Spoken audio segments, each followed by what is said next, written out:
একটা ঠিকঠাক মানুষ লাইফে থাকার সুবিধা কি জানেন?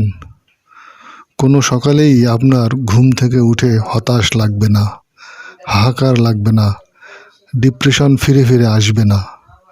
আপনি আপনার লাইফের গোল হারাবেন না।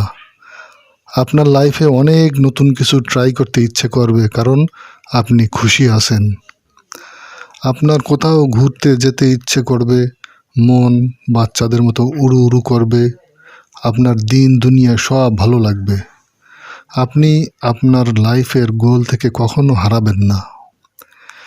ঠিকঠাক মানুষ না থাকলেই আপনার সকাল থেকেই অশান্তি শুরু হবে, কিছু করতে ইচ্ছে করবে না, শুয়ে বসেই দিন কাটাবেন, আইলসা ট্যাগ পাবেন, কোনো কথা বললেও সেটাতে পাত্তা দিবেন না, কারণ আপনার মনেই তো শান্তি নাই। লাইফ পার্টনার কিংবা আমাদের আশেপাশে থাকা মানুষজন আমাদের লাইফে বিরাট বড় রোল প্লে করে। ঠিকঠাক মানুষ থাকলে লাইফ অনেক স্মুথ যাবে। ভুল মানুষ দিয়া ভর্তি হলেও সব শেষ। কি ঠিক বললাম তো? যদি একমত পোষণ করেন বা দ্বিমত পোষণ করেন তাহলে কমেন্ট করে জানাতে পারেন। Thanks for watching.